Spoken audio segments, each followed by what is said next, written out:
네, 할렐루야 샬롬하고 인사합니다. 할렐루야 샬롬 샬롬 샬롬 샬롬 샬롬 샬롬. 하나님 사랑합니다. 여러분 주 안에서 사랑합니다.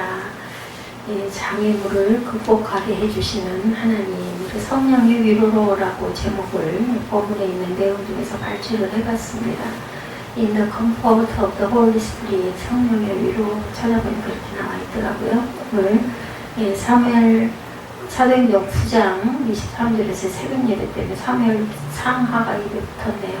9장 내용 쭉 한번 보죠. 오늘 본문 중심은 9장 23절에서 31절인데 우리 1절부터 마지막 절 31절까지 한번 쭉 주석을 확인하면서 43절까지는 9장이 첫 번째는 우리 너무나 잘 아는 말씀이죠. 사울이 주님을 만나는 일이 나타나 사울이 주의 제자들에 대하여 된 유혹과 살리가 등등하여 대제사장에 가서 다메섹 여러 회당에 가져갈 공문을 청하니 이는 만일 그 돌을 따르는 사람을 만나면 남녀를 막론하고 결박하여 예루살렘으로 자르바 우려합니다. 그러다 보면 다메섹에 서서 예수님께 달칵 네 가지가 붙잡히는 사건이 일어나죠.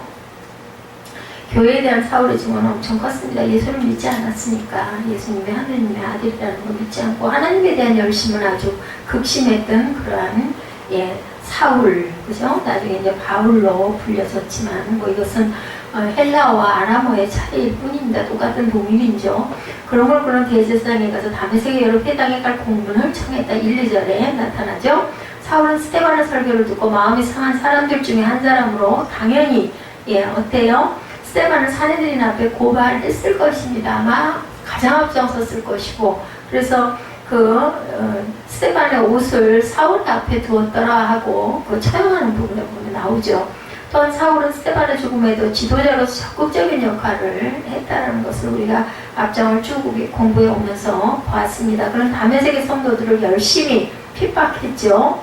아마도 약 1년간 계속적으로 교회를 핍박을 했을 것이고, 사울이 개종한 후에 선교를 위해 열심을 내는 것처럼 개종 전에는 그의 열심 있는 성격으로는 하나님의 교회를 핍박하는데 가장 아주 선두주자가 되었을 것이다. 성도를 미워하는 이유에 대해서 요한복음 15장 19절에 증거합니다. 그러므로 예수께서 그들에게 이르시되 내가 진실로 진실로 너에게 이르노니 아들이 아버지께서 하시는 일을 보지 않고는 아무것도 스스로 할 수 없나니 아버지께서 행하시는 그것을 아들도 그와 같이 행하니라, 이렇게 증거하고 있습니다. 잘못된 열심이죠. 빌립보서 3장 6절에 열심으로는 교회를 박해하고 율법의 의로는 흠이 없는 자라. 누가요? 바울이죠. 사울이죠. 제 책이가 나오고 있어도 예수님을 만난 사울에 대해서 3절에 증거하죠. 사울이 길을 가다가 다메섹에 가까이 이르더니 호련히 하늘로부터 빛이 그를 둘러 비치는지라. 땅에 엎드려 들음에 소리가 있어 이르시되 사울아 사울아 내가 어찌하여 나를 박해하느냐. 이렇게 여기서부터 예수님께서 영으로 오셔가지고 말씀하죠. 주변의 사람들도 모습은 보지 못하고 소리는 들렸다고 나옵니다. 대답하여 주여 누구시니까 이르시되 나는 내가 박해하는 예수라. 너는 일어나 시내로 들어가라. 내가 행할 것을 내게 이를 자가 있느니라 하시니 같이 갔던 사람들은 소리만 듣고 아무도 보지 못하여 말을 못하고 서 있더라. 사울이 땅에서 일어나 눈을 떴으나 아무것도 보지 못하고 사람의 소리에 이끌려 다메섹으로 들어가서 사울 동안 보지도 먹지도 마시지도 아니하니라. 이렇게 나타납니다. 그래서 4절 5절에 사울은 주여 누시오니까 물어보죠. 그랬더니 예수님이 내가 박해하는 예수라고 응답을 하고, 예수님은 사울에게 성으로 들어갈 것을 명령하시죠. 행할 것을 알릴 사람이 있다. 아나니아를 거기서 만나죠. 눈에 비늘도 떨어지고, 사울은 일어나서는 아무것도 볼 수 없어서 길을 가던 사람들의 손에 끌려서 다메섹 성으로 가는 부분이 8절에 증거되어 있습니다. 사울은 유다라는 사람의 집에서 기도하면서 사흘 동안을 금식했다. 9절에 보면 증거하죠. 그리스도의 음성에 대해서 계시록 1장 15절에 그의 발은 풀무불에 단련한 빛난 주석 같고 그의 음성은 많은 물소리와 같다. 이렇게 증거되어 있습니다. 바울을 부르시는 부분이 갈라디아서 1장 1절에도 사람들에서 난 것도 아니요 사람으로 말미암은 것도 아니요 오직 예수 그리스도와 그를 죽은 자 가운데 살리신 하나님 아버지로 말미암아 사도된 바울은 늘 본인을 소개할 때 이렇게 소개를 했어요. 누구로 인하여서? 하나님 아버지로 말미암아 사도가 되었다. 사울을 찾은 아나니아, 10절에 아나니아가 찾아가죠. 사울에게 가서 금식을 하고 있을 때 유다라는 사람의 집으로 인도돼서 가서 기다리고 있을 때 아나니아가 찾아갑니다. 10절에 보면은 그렇게 나타나 있죠. 그때 다메섹에 아나니아라는 제자가 있더니 주께서 환상 중에 그를 또 부르시죠. 아나니아야 하시거늘 대답하되 주여 내가 여기 있나이다 하니 주께서 이르시되 일어나 직가라는 거리로 가서 유다의 집에서 5사람 사울이라는 사람을 찾으라. 그가 기도하는 중이니라. 이렇게 말씀을 합니다. 그는 사울이 어떤 사람인지 그리고 왜 다메섹에 오고 있는지를 잘 알고 있었죠. 왜냐하면 그는 박해하는 자였기 때문에. 따라서 주님으로부터 사울이 머물고 있는 곳을 찾아 그에게 메시지를 전하라는 지시를 받았을 때 아나니아는 깜짝 놀라죠. 박해하던 사람을 왜 찾아가서 메시지를 전하라 놀랍니다. 아나니아는 그래도 지시받은 대로 순종합니다. 이해할 수 없었지만 하나님이 말씀하시니까 그대로 이해하고 순종하죠. 아나니아가 사울에게 건넨 형제 사울아라는 첫마디는 이전에는 박해자였던 걸 이제는 그리스도인들이 나누는 사귐만으로 받아들인다는 의미를 형제요 자매요 이거는 그죠? 우리 같은 다 형제 자매요 그렇게 얘기합니다. 아나니아의 안수를 받은 사울은 다시 시력을 회복하죠. 18절에 보면 즉시 사울의 눈에서 비늘 같은 것이 벗겨져 다시 보게 된지라 일어나 세례를 받았습니다. 그 자리에서 세례를 받죠. 성령으로 충만하게 된 바울은 곧 세례를 받고 다시 19절에 보면은 음식을 먹음에 강건하여지니라. 사울이 다메섹에 있는 제자들과 함께 며칠을 함께 있죠. 즉시로 각 회당에서 예수가 하나님의 아들이심을 전파하니 듣는다 사람이 다 놀라 말하되 이 사람이 예루살렘에서 이 이름으로 부르는 사람을 멸하는 자가 아니냐. 여기 온 것도 그들을 결박하여 대제사장에 끌고 가서 하냐 아니냐 하더라. 사울은 힘을 더 얻어 예수를 그리스도를 증언하며 다메섹 사는 유대인들을 당혹하게 했다. 믿었겠어요? 믿기가 어려웠겠죠. 그런저 어떻게 며칠 만에 벼랑만 이렇게 획가닥 변해 그죠? 이해가 안 가는 거죠. 아나니아에 대해서 사도행전 22장 12절에도 율법에 따라 경건한 사람으로 거기 사는 모든 유대인들에게 칭찬을 듣는 아나니아라는 이가 있더라 하고 증거되어 있습니다. 영적인 형제라고도 얘기합니다. 히브리서 2장 11절에 이르시되 내가 주의 이름을 내 형제들에게 선포하고 내가 주를 교회 중에서 찬송하리라 하셨으며 이렇게 나타납니다. 이방인의 사도입니다. 20절에서 22절에 보면 20절에서 22절 즉시로 해당해 예수님의 아들이심을 전파하니 이제 사도가 됐어요. 주께서는 아나니아에게 사울은 내 이름을 이방인과 임금들과 이스라엘 자손들 앞에 전하기 위해 택한 나의 그릇이다. 몇 절에 15절에 보면은 증거되어 있습니다. 우리 15절 볼까요? 주께서 이르시되 가라 이 사람은 내 이름을 이방인들과 임금들과 이스라엘 자손들이 전하기 위해 택한 나의 그릇이라. 그가 내 이름을 위하여 얼마나 고난을 받아야 할 것을 내가 그에게 보이리라 하시니 아나니아가 떠나 그 집에 들어가 그에게 안수하여 이르되 그래서 이제 형제 사울아 이렇게 불렀다라는 것이죠. 그래서 이방인의 사도가 됐습니다. 사울은 왕들을 포함한 무할례 제도를 위한 사도인 바울이 되었다. 이제 이때부터 바울로 불리기 시작을 합니다. 물론 바울은 이스라엘 백성을 위해서도 사역을 했지만 이방인의 무할례 제도를 위한 그 사도가 되었다라는 거죠. 그렇게 심하게 그리스도를 핍박하던 사람이 복음의 증거자로 이제 바뀌었습니다. 이 예언의 부분적인 성취가 바울의 고난에 열거되면서 보여지는데 고린도서 11장 23절에서 27절에도 증거되어 있고 고린도전서 1장 27절에 선택된 사람이라고 말씀하죠. 그러나 하나님께서 세상의 미련한 것들을 택하사 지혜 있는 자들을 부끄럽게 하려 하시고 세상에 약한 것들을 택하사 강한 것들을 부끄럽게 하려 하시고 하나님의 방법은 사람을 쓰시는 것도 약하고 적은 자, 소외된 자를 붙들어서 쓰시죠. 그래서 크고 훌륭한 자로 만드십니다. 의인의 고난에 대해서 로마서 8장 17절에 자녀이면 또한 상속자 곧 하나님의 상속자요 그리스도와 함께한 상속자니 우리가 그와 함께 영광을 받기 위하여 고난도 함께 받아야 할 것이니라 이렇게 증거되어 있습니다. 사도에게 인정받는 사울, 다메섹에서의 전도에 대해서 아까 우리 함께 읽었지만 며칠이 지나지 않아 사울은 다메섹의 그리스도인들과 함께 각 회당에서 유대인들에게 예수는 하나님의 아들이라고 전파하기 시작을 합니다. 그의 학문이 엄청난 뒷받침을 했겠죠. 하나님을 너무너무 잘 알고 사랑하던 사울이었기 때문에 유대인의 회당에서 유대인들에게 전도하는 일은 사울의 선교 여행상의 전략이기도 했다. 20절에서 유일하게 하나님의 아들이라는 단어를 사용하고 있습니다. 즉시로 각 회당에서 예수가 하나님의 아들이심을 전파했다 이렇게 나타나죠. 다메섹 도상에서 사울이 배운 첫 번째 교훈은 예수가 누구인가 이것이었어요. 사울은 주 예수가 메시아라는 진리를 전하는 데 있어서 그의 신학적인 훈련을 매우 유리하게 당연히 사용을 했겠죠. 그는 힘있게 예수님을 전했고 다메섹의 유대인들을 굴복을 시켰다고 22절에 증거되어 있습니다. 사울은 힘을 더 얻어 예수를 그리스도라 증언하여 다메섹에 사는 유대인들을 당혹하게 아니라 유대인들을 당혹하게 했어요. 그러고 나서 이제 사울이 피신하는 부분이 23절부터 나타나죠. 여러 날이 지나면 유대인들이 사울을 죽이기를 공모하니 그 기회가 사울에게 알려지니라. 그들이 그를 죽이려고 밤낮으로 성문까지 지키거늘 그의 제자들이 밤에 사울을 광주리에 담아 성벽에서 달아내리라. 아마 그때는 성벽이 높았기 때문에 이런 일들을 많이 했던 것 같아요. 제자들과의 살인이 다시 26절에서 31절까지 나타납니다. 사울은 원래 다메섹의 교회를 핍박하려고 예루살렘으로 떠났던 사람이죠. 그러나 이제는 예루살렘으로 돌아와서 믿는 자들과 연합해서 복음을 전하는 복음 사역자가 됐습니다. 그렇지만 사울이 복음 사역에 가담했으나 믿는 자들은 그를 신뢰하기를 거절하죠. 26절에 보면 사울이 예루살렘에 가서 제자들을 사귀고 하지 않아 다 두려워하여 그가 제자됨을 믿지 아니하니 그때 이제 바나바가 등장을 하죠. 27절에 보면은 예루살렘의 성도들은 바나바를 통하여 사울의 회심을 확인하고 사울을 자기들과 함께 머물도록 허락을 합니다. 이렇게 하나님께서는 다 그 뒤에 일어날 일도 알고 사람까지 이렇게 만들어 놓죠. 27절에 바나바를 데리고 사도들에게 가서 그가 길에서 어떻게 주를 보았는지와 주께서 그에게 말씀하신 일과 다메섹에서 그가 어떻게 예수의 이름으로 담대히 말하였는지를 전하니라. 사울의 제자들과 함께해서 예루살렘에 출입하며 또 주 예수의 이름으로 담대히 말하고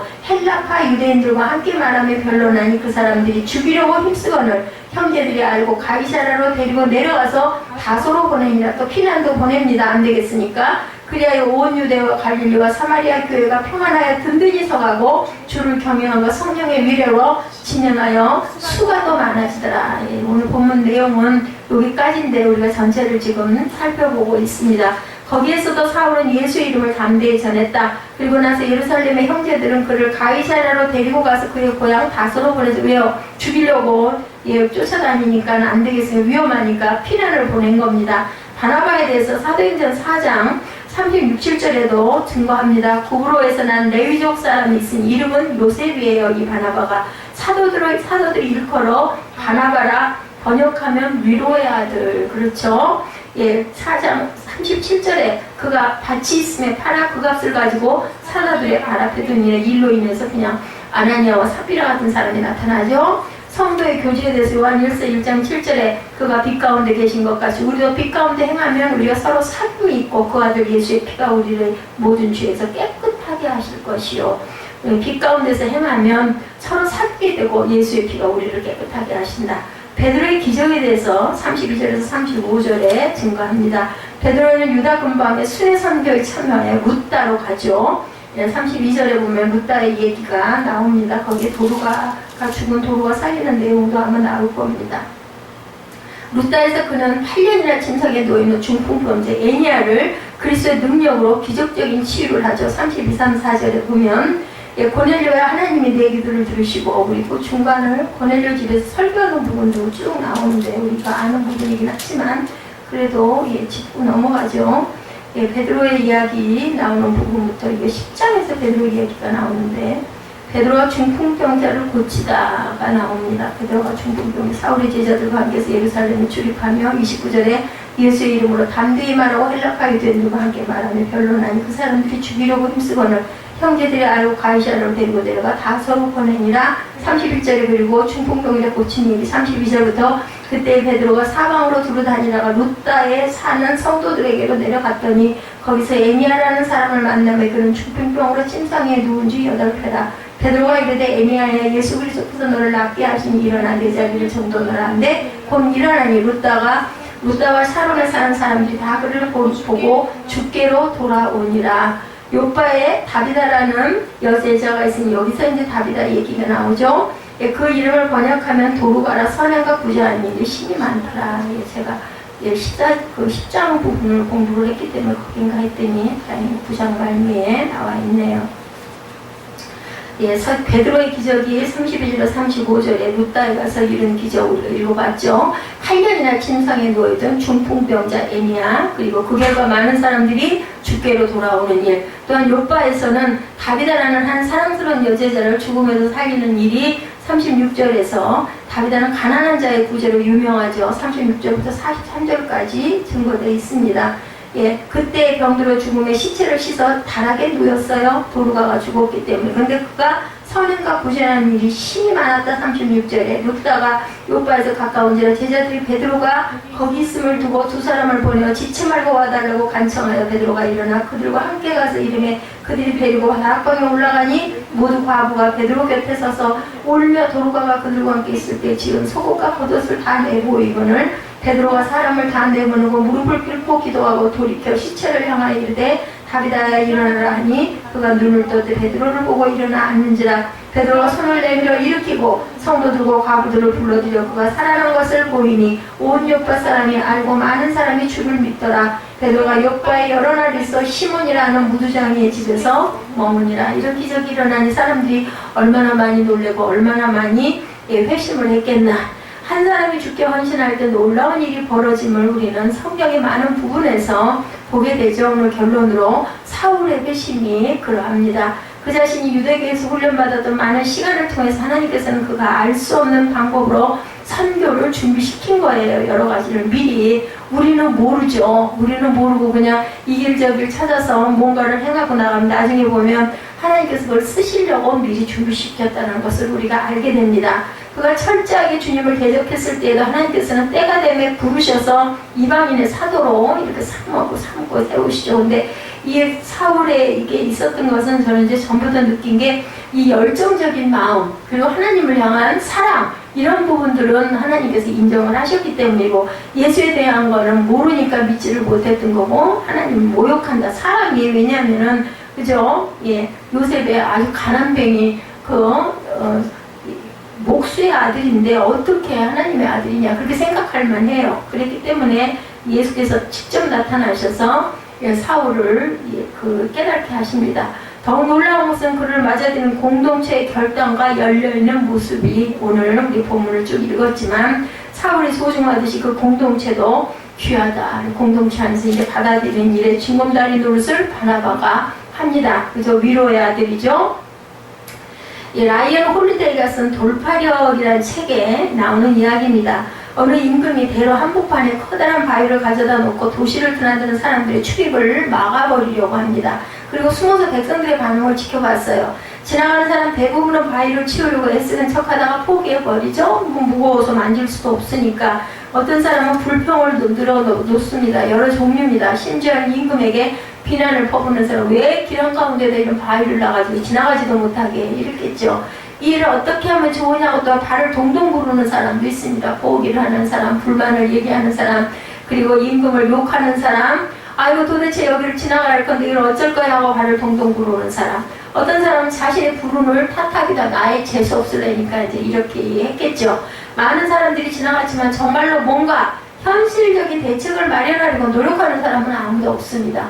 그냥 피해 가거나 욕하고 가거나 침뱉고 가거나 재수없다고 하거나 돌아가거나, 그죠? 근데 며칠 후에 한 농부가 나타났어요. 그는 바위를 치워버리고 있는 힘을 다합니다. 바위가 꿈쩍도 하지 않자 농부는 근처 숲으로 들어가서 사방을 뒤지기 시작을 합니다. 그는 커다란 나뭇가지로 지렛대를 만들어 길을 가로막은 바위를 굴려냅니다. 드디어는 머리를 쓴 거죠. 바위 밑에는 금화가 가득한 주머니와 함께 임금이 쓴 쪽지가 한 장 놓여 있었어요.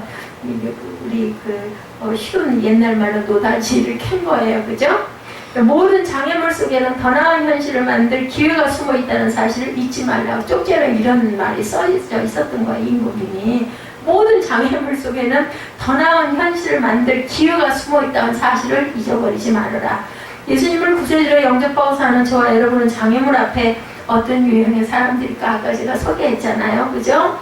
예, 살다 보면 장애물이 많이 있습니다. 요즘에 우리 교회 아주 여러 가지 문제들이, 머리가 아프고 제가 아주 그냥 몸살이 날 지경이죠.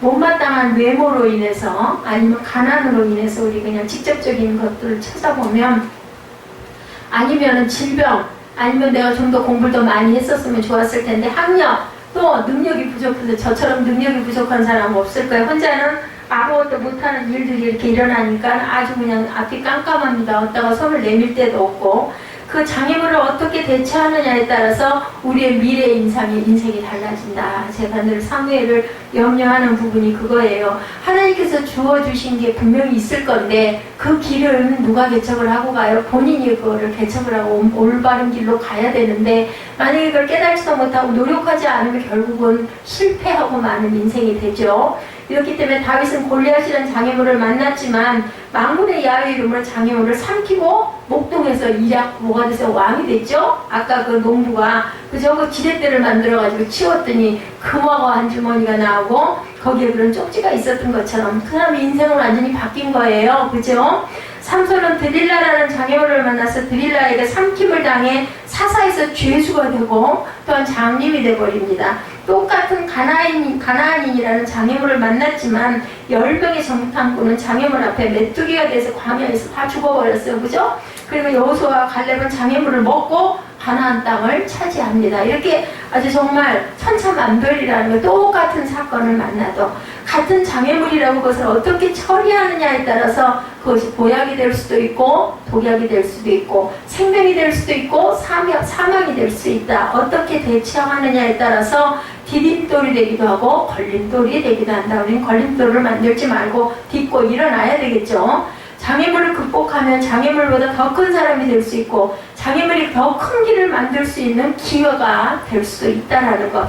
장애물이 행동을 유발하고 그 장애물을 극복하면 장애물은 디딤돌과 보약이 됩니다. 장애물 속에 뭐가 있어요? 기회가 있다는 거예요. 아까 그 농부처럼. 신앙생활의 장애물은 크게 4가지로 구분을 하죠. 첫째는 하나님과의 관계. 첫 번째 믿음 부분이죠. 하나님과의 관계. 우리가 믿음을 견고하게 했을 때 흔들리지 않습니다. 하나님을 어느 정도 믿느냐, 하나님에 대한 믿음 부분이 가장 큰 핵심이죠. 두 번째는 세계관입니다. 세상에 대한 이해, 어떻게 얼마만큼 이해하고 있느냐, 긍정적으로 바라보느냐, 부정적으로 바라보느냐에 따라서 그 사람의 인생이 달라집니다. 세상을 어떻게 이해할 것인가, 이 부분이 굉장히 중요하다. 이 세상이 진화된 것인지 창조된 것인지 어떻게 창조되고 역사는 어떻게 흘러가고 있는 건지 인생이란 도대체 어떻게 만들어지고 어디로 흘러가는가에 대한 그러한 생각, 세계관을 온전하게 갖고 있느냐. 세 번째, 윤리 부분이죠. 신앙인의 인격 부분을 가리킵니다. 하나님의 자녀를 어떻게 살 것인가, 이 부분이죠. 아주 중요합니다. 넷째는 사역 부분이에요. 신앙인의 능력 부분. 주어진 달란트와 은사를 가지고 무엇을 어떻게 이루고 어떻게 섬기고 갈 것인가. 그런데 이 모든 것에는 뭐가 있어요? 아까 말씀드린 장애물이 있다. 사울에게도 장애물이 그렇게 있었던 거예요. 그죠? 예수님이 절대로 예수님이 아니라고 아주 열심히 특심이 돼가지고 눈에다 불을 켜고 예수 믿는 사람은 잡으러 다녔었죠. 예수님을 구주로 믿는데도 예수님을 구주로 믿지 못하게 하는 장애물이 있습니다. 이렇게 과학의 발달과 인성의 절대화로 수많은 방해물들이 또한 있습니다. 성경적 세계관을 가지고 사는데도 바른 성경적 세계관을 가지고 살지 못하게 하는 장애물들이 있습니다.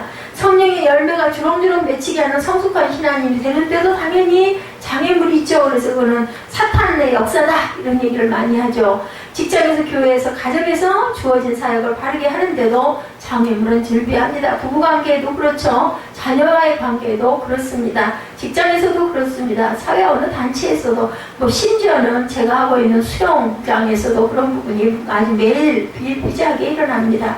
우리 신앙인들은 이 땅에 살면서 이 장애물을 극복하고 하나님께서 원하시는 사명을 이루기 위해서 또한 치열한 전쟁을 겪고 갑니다. 어떻게 신앙생활을 하면서 우리에게 다가오는 장애물을 극복하고 한평생 주어진 사명을 감당할 수가 있을까? 이것이 가장 중요한 관건이죠. 오늘 예수님을 구주로 영접하고 위대한 인생을 산 바울의 초기 장애물 극복 장면을 통해서 하나님께서 들려주신 하나님의 음성을 듣고 인생의 장애물, 가정의 장애물, 직장의 장애물, 교회의 장애물을 보약으로 먹고 일어서는 시간이 되시기를 주님의 이름으로 축복합니다. 우리가 장애물을 잘 극복하려면 하나님의 시각으로 장애물의 특성을 정확히 알고 대처해야 장애물 극복 방법이 자랑거리가 될 수가 있다. 우리 신앙인들은 어떻게 장애물을 인식하고 극복해야 할까? 바울이 어떻게 했을까요? 바울은 부활하신 예수님을 만나 극적으로 변화되어서 거기서 사명을 받습니다. 그죠? 그가 받은 사명이 9장 15절에 보면 나타납니다. 9장 15절 한번 잠깐 볼까요? 주께서 이르시되 가라, 이 사람은 내 이름을 이방인과 임금들과 이스라엘 자손들에게 전하기 위하여 택한 나의 그릇이라고 말씀을 합니다. 우리도 예수 그리스도를 구주로 영접하고 개인적인 사명, 가정적인 사명, 교회적인 사명, 직장에서 사명을 받죠. 바울은 사명을 받자 어떻게 했어? 20절에 즉시로 예수가 하나님의 아들이심을 전파했다, 이렇게 나타난 사명 받자마자 꼼짝 달싹 못하고 그냥 빛으로 해서 눈도 그냥 비늘이 붙어갖고 보이지도 않게 하고, 그죠? 그냥 본인이 원하지도 않은 금식을 사흘씩 할 수 있게 아무것도 먹지도 못하게 눈을 그냥 안 보이게 만드는 그런 일을 통해서 이거는 완전히 활짝 아주 그냥 한 번에 바뀝니다. 사명을 받고 교회를 교회답게 만들어 보려고 하고, 사명을 받고 나면 가정을 행복하게 만들려고 노력을 하고, 사명을 받고 나면 사업을 번창시키려고 애를 쓰고, 대통령이 되어서 나라를 나라답게 만들어 보려고도 하고, 그러면 장애물이 없겠나? 아니죠. 장애물이 엄청나게 밀려올 겁니다. 21절에 듣는 사람들이 다 놀랐다라고 나타납니다. 듣는 사람이 다 놀라 말하되 이 사람이 예루살렘에서 이 이름으로 부르는 사람을 멸하려던 자가 아니냐? 여기 온 것도 그들을 결박하여 대제사장에 끌고 가고자 함이 아니냐? 사실은 그러려고 했었던 거잖아요. 그 말이 틀린 말은 아닙니다. 이제까지는 자기 편에 있었는데 이제 적이 됐다라는 거죠. 유대인들에게는. 그죠? 22절에 보면 그의 회심과 설교는 유대인들을 당황하게 만들었다라고 나타납니다. 23절에 여러 날이 지나면 유대인들이 사울 죽이기 이제는 이게 완전히 변절했네, 죽여야 되겠다, 이렇게 생각을 한 거죠.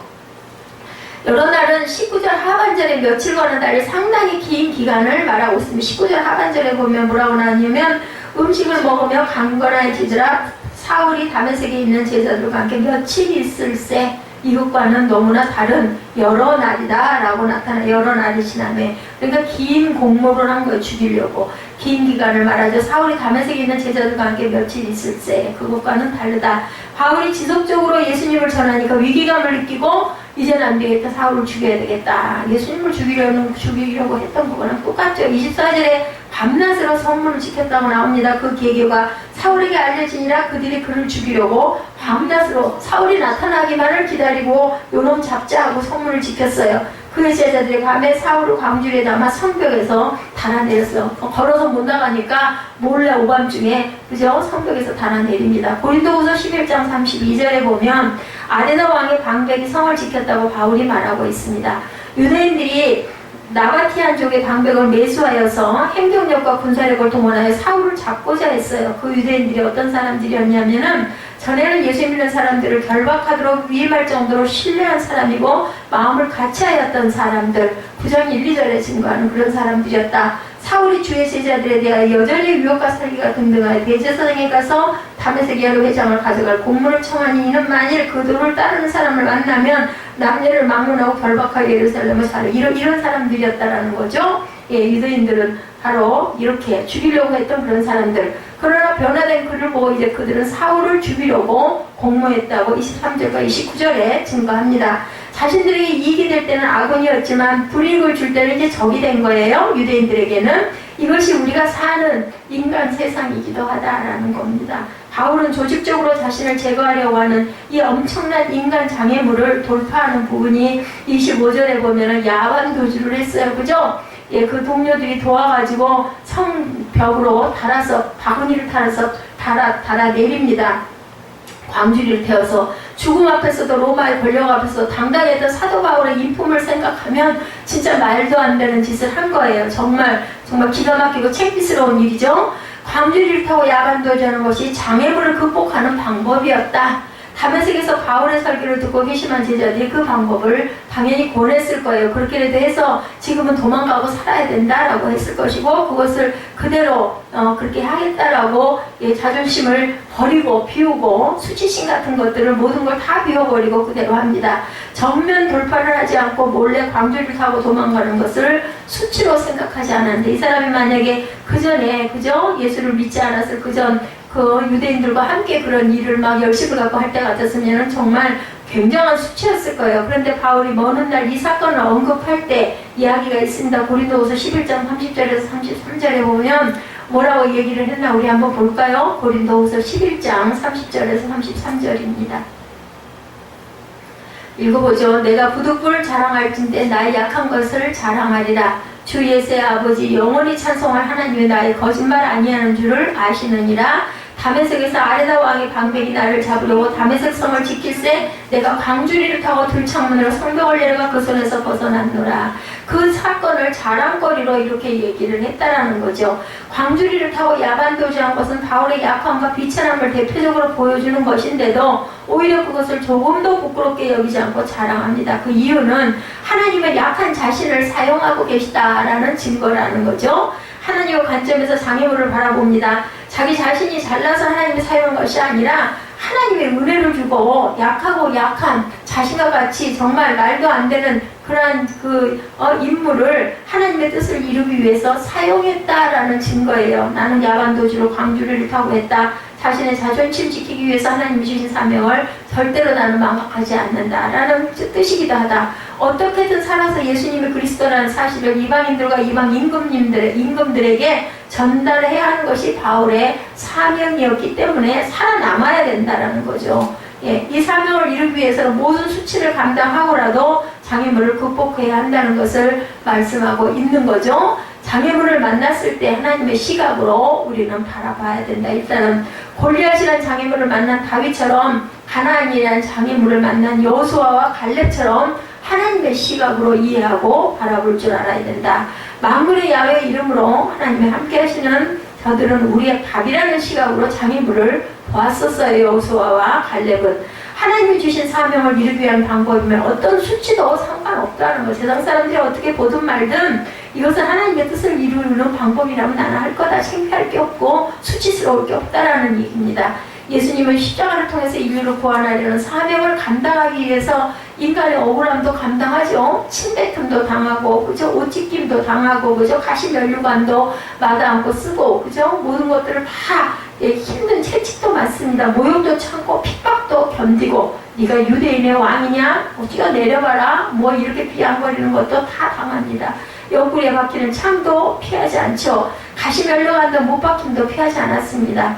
침뱉음도 욕도 다 받아들입니다. 팬티를 빼앗는 수치도 감당했습니다. 우리가 사진이고 영화에 약간 가려져서 나오지만 뭐 그랬겠습니까? 장애물은 주신 사명을 이루는데 아무런 걸림돌이 되지 않았다. 왜? 믿음이 강했기 때문에, 그리고 사명이 당당했기 때문에. 인생을 살면서 장애물이 있는 것은 문제가 아니고 누구에게나 장애물은 크고 작게 다 있다. 장애물 앞에서 주저앉느냐? 장애물을 돌파하고 하나님 주신 사명을 이루느냐가 문제입니다. 관건입니다.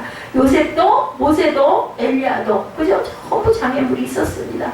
요셉의 사건, 창세기 39장에서 41장까지, 모세는 출애굽기 2장 4절까지, 엘리야는 열왕기상 17장에 나타나죠. 세례 요한도, 야곱도, 아브라함도 모두 장애물을 극복합니다. 굴복하지 않죠. 다니엘도 당연히 그죠? 그냥 굴복하지 않습니다. 장애물이 있다는 건 문제가 아니고 어떤 시야로 이해하고 해결하고 나가느냐, 그 장애물을 통해서 무엇을 깨닫고 이루느냐가 중요하다. 라이언 호빌레의 그의 책 돌파력에서 장애물을 돌파하는 데 가장 중요한 3단계가 있다라고 얘기를 하죠. 출발점은 우리의 문제점, 우리의 태도나 접근 방법을 구체적으로 직시하는 단계라고 말합니다. 장애물을 어떻게 받아들이고 판단할 것인가가 문제다. 어떻게 장애물을 인식하느냐에 따라 장애물이 강력한 힘의 원천이 되기도 하고 엄청난 무기력의 원천이 될 수도 있다. 감정적이고 주관적이고 근시안적인 장애물을 바라보면 문제만 더 복잡해진다는 거죠. 그래서 그는 객관적인 시각을 유지하고 감정을 통제하고 흥분하거나 방황하지 않고 균형 감각을 잃지 않도록 하라고 합니다. 맞아요. 그래서 누구하고 다툴 때 화를 먼저 내면 지는 거라고 그러죠. 그래서 감정을 잘 통제해야 돼요. 제가 그걸 참 못합니다. 흥분하지도 말고 당황하지도 말고 차분히 가라앉히고 얘기를 하라는 건데 그게 제일 안 되는 게 저예요. 참 그게 안 돼. 균형 감각이 잃어버려집니다. 막 얘기를 하면 막 말도 더듬어지고 혈압이 올라가지고 긍정적인 요소를 찾아내고 통제 가능한 부분에 집중하라고 말합니다. 그래서 누구랑 다투려고 할 때 차분하게 가라앉혀가지고 대응하는 사람들 보면 무서워요. 그죠? 눈앞의 현실에 집중하되 가시적인 안목을 유지해라. 그러면서 장애물을 극복하고 성공한 여러 사람의 예를 듭니다. 세계 최고 부르르였던 록펠러는 석유업에 뛰어들기 전에 소규모 금융업자로 회계 일을 하며 투자자로 활동을 했다고 합니다. 아버지는 알코올 중독자였는데 범죄를 저지르고 가족을 버렸다고 그래요. 16살에 취업해서 일당 50센트를 벌어서 금융업자로 순탄하게 살 것 같았는데 1857년에 금융위기가 강타를 합니다. 이때 금융업을 포기하지 않고 면밀히 현실을 관찰을 했다고, 도망가지는 않았다고 그래요. 현실을 도대체 왜 이런 일들이 일어났나 원인을, 아까 그 농부죠, 기억나시죠? 차분히 돈을 모으며 남들이 하는 실수를 지켜보며 변화와 충격에 대처하는 방법을 배웠다고 그래요. 이 록펠러는 25살 때, 그때 그렇게 하고 16살에 취업해가지고 그 사건을 겪고 이제 25살이 됐어요. 그러면 몇 년이 전 9년이 흘렀죠. 투자자들이 50만 달러의 거금을 내놓으며 적당한 유저를 찾아 투자해달라고 했을 때도 그런 적당한 때가 아닌 것을 알고 단돈 1달러도 투자하지를 않았다고 합니다. 남북전쟁을 비롯해서 1873년, 1907년, 1929년 엄청난 위기를 만났지만 냉철한 자제력과 객관성을 가지고 장애물을 뛰어넘었다고 전해집니다. 그리고 첫 번째 위기가 찾아온 지 20년이 지나지 않아 석유시장의 90%를 장악했다고 그래요. 그는 시장이 급격히 요동칠 때 재산을 대부분을 축적했다는 거죠. 장애물이 무엇이냐가 문제가 아니라 장애물을 어떻게 바라보고 어떻게 대처하느냐가 중요했다는 거죠. 이 록펠러는. 나는 일생을 살아오면서 얘기합니다. 재난이 다가올 때마다 되게 좋은 기회가 되게 하려고 노력했었다. 그는 이렇게 자서전에서 얘기한다고 해요. 그는 하나님이 장애물을 하나님이 주신 기회로 받아들였다고 그래요. 이 록펠러도. 장애물 앞에 충동과 본능의 노예가 되면 장애물 앞에 넘어질 수밖에 없다. 감정에 쏠리면 나락으로 떨어질 수밖에 없다는 거죠. 장애물은 기회라는 겁니다. 바꿔 얘기하면 심각한 불경기와 경제 위기 가운데 장애물을 잘 극복하면 위대한 기업이 탄생을 한다는 거죠.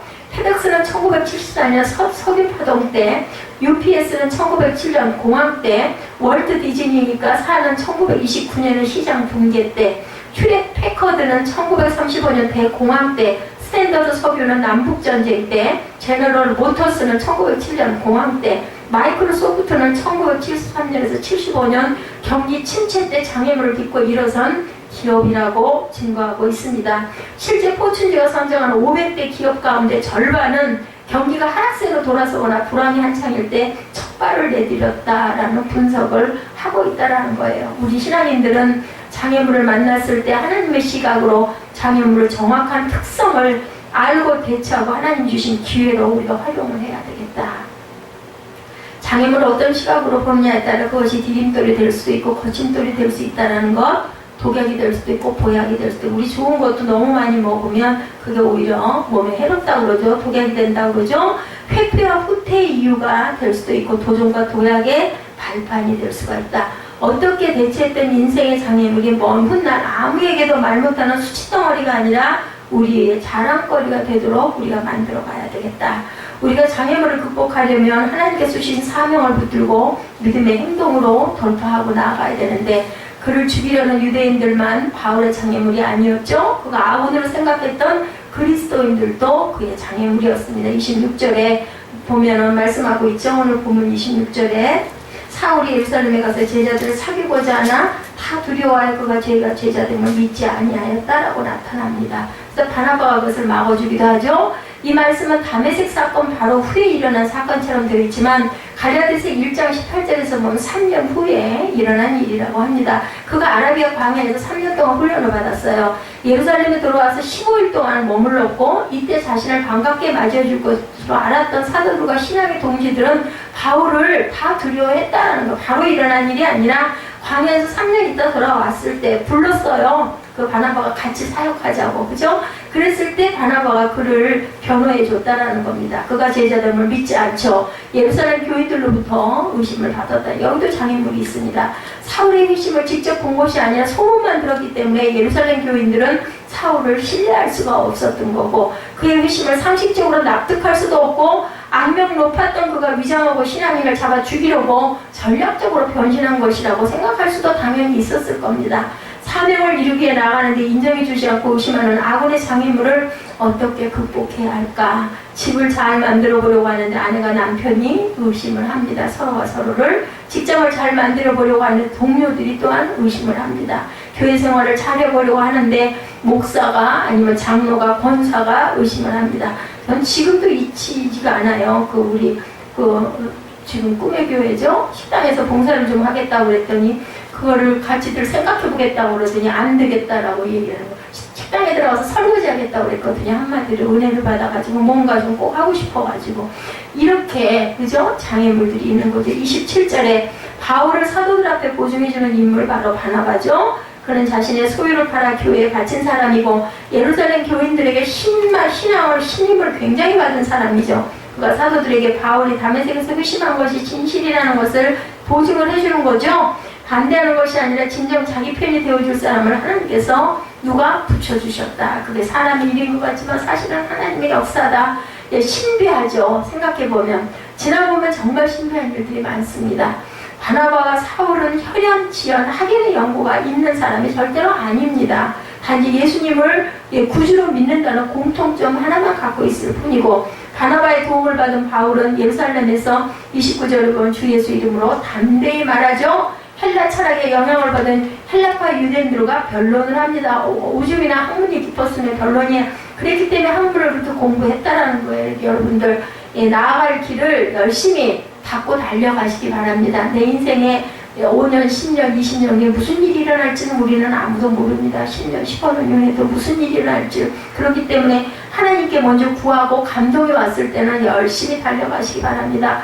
복음 증거에 대한 뜨거운 열정을 가지고 자신이 진정 변화된 사람인 것을 입증해 줬었죠. 장애물을 돌파하려면 생각에서 머물면 안 돼요. 그죠? 우리는 행해야 됩니다. 어떤 위험이 있고 어떤 불편이 있고, 불편이 없고 편안하면서 뭔가를 열정을 가지고 할 수 있는 일은 없어요. 20절에 즉시 예수님의 하나님의 아들이라는 사실을 증거하죠. 예수님만 전하는 거죠. 바나바는 그것을 입증해 줍니다. 핵심을 붙들고 행동하는 믿음을 가진 거죠. 무엇이 장애물이고 장애물을 극복할 수 있는 올바른 행동이 무엇인지를 알고 있었고, 그리고 바울은 가이사랴와 다소에서도 벨릭스 앞에서도 로마에서도 오직 복음을 전하기 위해서 다녔고 복음만을 전했다라고 증거합니다. 그 라이언 홀리데이의 그의 책 돌파력에서 장애물을 돌파하는 두 번째 단계로 뜨거운 열정과 창의력을 발휘해 실제로 장애물을 제거함으로 기회를 만들어내는 행동 단계의 원칙에 대해서 세 번째로 얘기합니다. 장애물을 극복하기 위해서는 그것을 극복할 수 있는 올바른 행동을 해야 한다는 거죠. 불굴의 끈기, 유연성, 목적에 가장 부합한 행동을 취해야 한다. 행동과 결정이 인생을 규정하는데 신중하고 과감하며 일관된 행동을 취해야 한다는 겁니다. 끝까지 멈추지 말고 정열과 끈기를 가지고 반복해라. 중간에서 그만두면 아무 소용이 없어요. 바울은 평생 그렇게 수많은 장애물을 극복했습니다. 아무 생각 없이 하는 행동, 책임을 회피하는 행동, 남의 도움을 기다리는 행동은 장애물을 극복하는 데 도움이 되지 않는 행동이다. 그래서 정말 의지가 강해야 되고, 그죠? 튼튼해야 됩니다. 그러면서 그런 역사 전체를 통틀어 가장 위대한 웅변가 가운데 한 사람인 데모스테네스의 예를 듭니다. 그는 태어날 때부터 데모스테네스는 굉장히 병약했다고 합니다. 거의 언어장애에 가까운 약점을 안고 살았다고 그래요. 7살 때 아버지가 세상을 떠났고 그의 양육을 위탁받은 아들이 그에게 남겨진 거액의 유산을 가로챘다고 합니다. 그는 불행한 아이가 겪는 거의 모든 시련을 경험했다고 그래요. 양육을 위탁받은 사람들에게 자기 재산을 다 잃어버리고, 이 소녀는 장애물 앞에 인생을 그런데 포기하지 않았다고 그러죠. 아테네의 법정에서 본 어느 위대한 운명가가 능숙하고 강력한 언변으로 만인의 귀를 사로잡는 것을 보고 자신도 이런 인물이 되어야겠다라고 마음을 먹었다고 그래요. 자신의 위탁비를 다시 찾기 위해서 목표를 세웠다고 합니다. 이 소년이 우선 어느 장애를 극복하기 위해서 자신만의 독특한 훈련법을 고안했다고 그래요. 입에 자갈을 가득 물고 말하는 법을 연습했다고 합니다. 단 한 번의 호흡으로 처음부터 끝까지 연설 하나를 마무리하는 연습도 했답니다. 그 결과 조용하고 나약한 그의 목소리는 더없이 맑고 강한 울림을 토해냈다. 불가능이 가능으로 바뀌었죠. 데모스테네스는 땅굴을 파고 구석에 틀어박혀 독학을 시작했다고 합니다. 바깥 세상의 유혹에 빠져들지 않으려고 머리를 반만 빡빡 밀었다고 그래요. 그날부터 하루도 빠짐없이 목소리와 표정과 논리를 가다듬는 공부에 열중했고, 자신을 부당하게 대우한 후견인들을 상대로 소송을 제기할 때 변호사들은 그에게 상대가 되지가 않았다고 그래. 결국 승소해서 그 돈을 두고 다 찾았다고 합니다. 그런 훌륭한 웅변가를 넘어 아테네를 대표하는 양심의 목소리가 되었다고 그래요. 어느 학자가 데모스테네스에게 대중연설의 가장 중요한 세 가지 요소가 뭡니까? 라고 물어보았더니 그때 그는 행동 세 번 이렇게 얘기했다고 그래요. 장애물 앞에 정면으로 도전할 것인가 피해 달아날 것인가는 우리가 결정을 해야 합니다. 장애물을 극복하는 데는 생각이나 불평이나 주장보다 장애물을 극복하는 행동을 그냥 하는 것이 중요하다. 사명 붙들고 행동하는 거죠. 예, 사울도 광주리를 타고서도 내 사명이 복음 전하는 것이기 때문에 내가 살아 있어야 되니까 그렇게 피해 도망을 합니다. 교회에서 누가 뭐라 해도 사명 붙들고 행동하는 것이고, 가정에서 사명 붙들고 행동하는 거죠. 내가 정말 잘 세워나가려면 내가 어떻게 해야 되겠다 하고 행동합니다. 직장에서도 사명 붙들고 실행력이 중요하다. 지금 당장 나에게 무슨 일이 벌어졌느냐보다 중요한 것은 그 문제를 해결하기 위해서 내가 어떤 행동을 하느냐가 중요하다. 홀리데이는 목표를 달성하기 위해서 한 가지 길밖에 없는데 그것은 올바른 행동으로 자신의 문제에 대처하는 것이다. 이렇게 얘기했다고 합니다. 저와 여러분에게 어떤 장애물이 있나요? 다 우리를 지지하지 않은 것 같이 보여도 하나님은 우리를 지지하는 사람들을 예비해 놓고 있다는 것.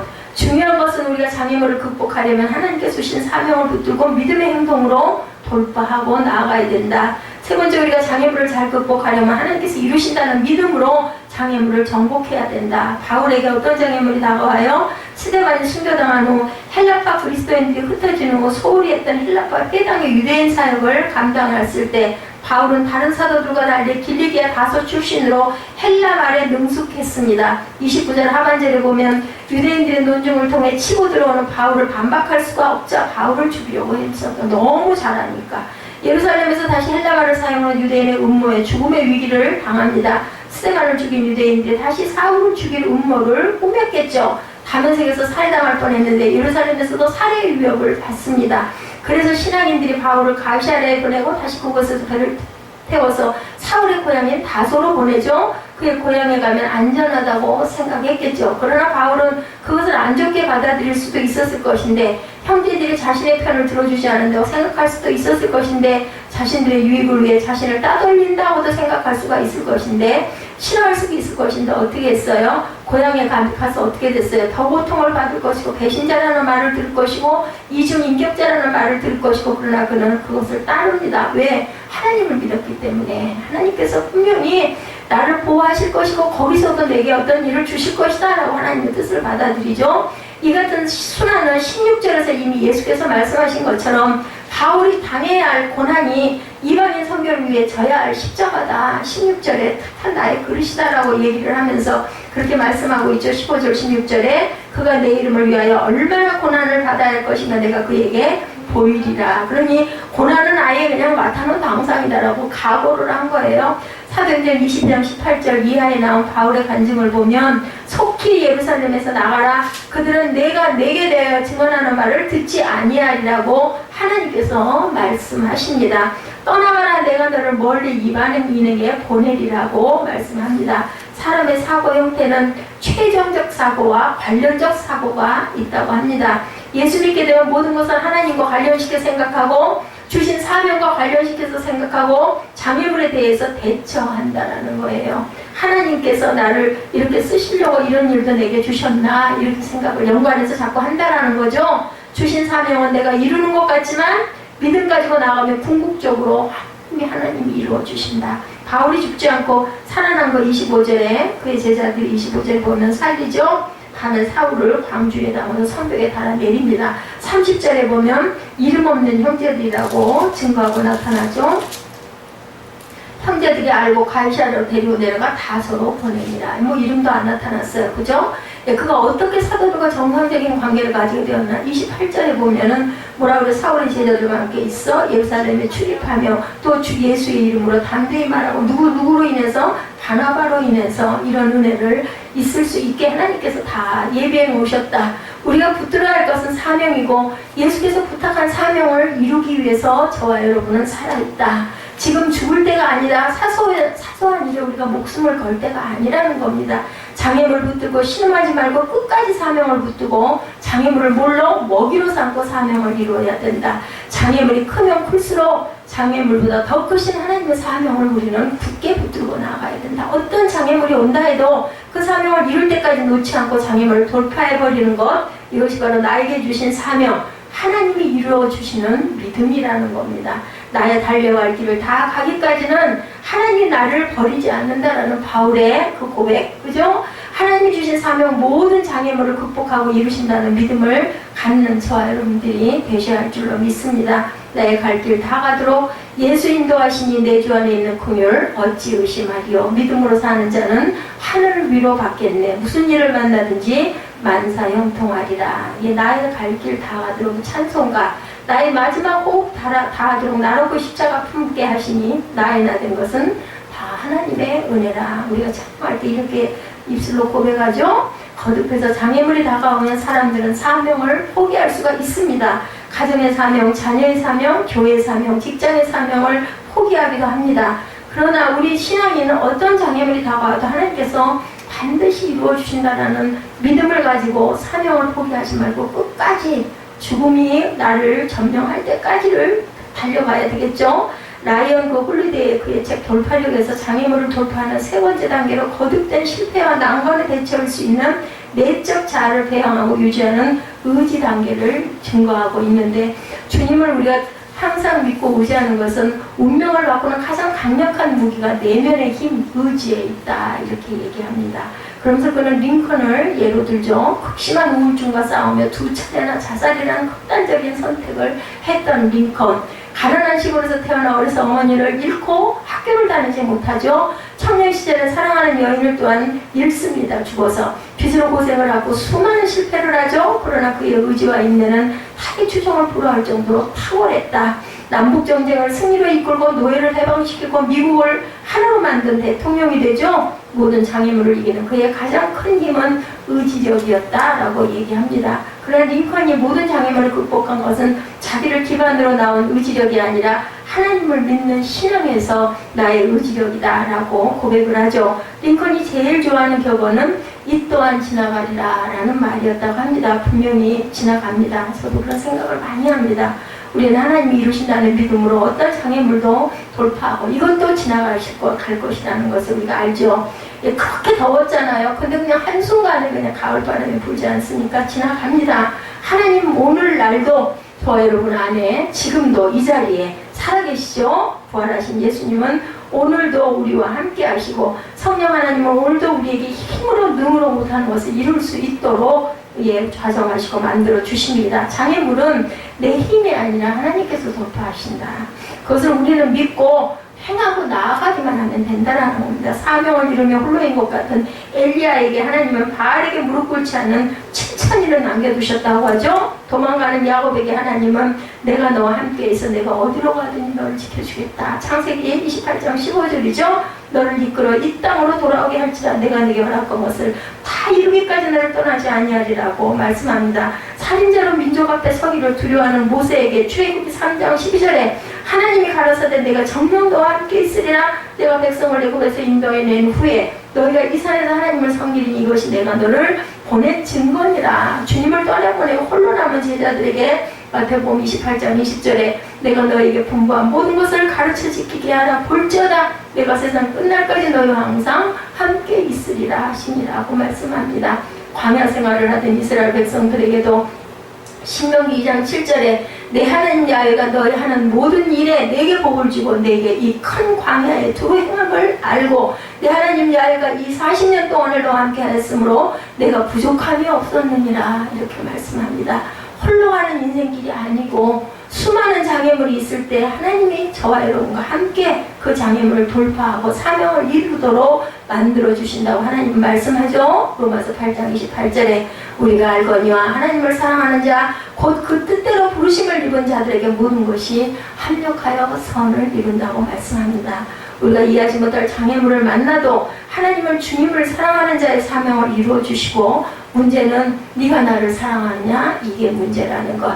그 뜻대로 부르심을 입었느냐가 문제지, 이것만 확실하면 모든 장애는 기회가 되고 하나님이 선으로 이루어 주시고, 고난과 장애물이 있다 할지라도 기회가 되고 축복의 수단이 되며 이 또한 지나갑니다. 로마서 8장 18절에 생각한데 현재의 고난은 장차 우리에게 나타날 영광과 좋게 비교할 수가 없도다. 이 말씀을 저와 여러분에게 주셨죠. 칼빈은 세상을 떠날 때 종교개혁자죠. 이 요제를 27번이나 외웠다고 그래요. 현재의 고난은 장차 나타나는 우리 영광과 좋게 비교할 수 없도다, 비교할 수 없도다 하다가 27번째 다 외우지 못하고 세상을 떠났다고 한다. 우리가 돌아갈 때 하나님 주신 가장 내게 은혜가 됐던 귀한 말씀을, 그죠? 저도 그렇게 생각을 합니다. 입술로 고백을 하다가 돌아가면 얼마나 그게 은혜고 영광일까.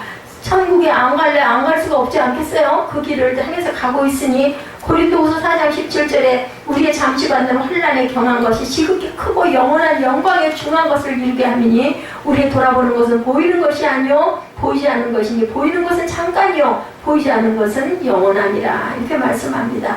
영원한 세계를 우리가 바라봐야 되고, 장애물은 잠깐이고 작은 것에 불과하고, 하나님은 시편 30편 5절에도 노염은 잠깐이요 은총은 평생이로다. 저녁에는 울음이 기숙할지라도 아침에는 기쁨이 오리로다. 이렇게 말씀합니다. 장애물은 하나님의 시각으로 대처해야 하고, 그럴 때 우리에게는 자랑거리가 되고 힘이 되고 승리가 된다는 것. 장애물을 주신 사명을 붙들고 믿음의 행동으로 돌파해 나아가고, 장애물을 주신 하나님께서 또한 이루어 주신다는 믿음으로 우리가 정복해 나아가야 되겠죠. 모든 장애물을 격파하고 나가니까 어떤 결과가 주어졌어요? 31절에 보니까 증거하고 있죠. 그리하여 온 유대와 갈릴리와 사마리아 교회가 평안하여 든든히 서가고 주를 경외함과 성령의 위로로 진행하여 수가 더 많아지니라. 이렇게 하나님께서는 역사하신다라는 거죠. 우리가 항상 하나님께서 그 장애물을 대처하고 믿음으로 돌파하고 나아가라고 우리에게 장애물을 주셨을 때 용기를 주시고 힘을 주시고 내가 너와 함께 하겠노라 라고 말씀하신다는 걸 잊지 아니하시는 저와 여러분 되시기를 주님의 이름으로 축복합니다.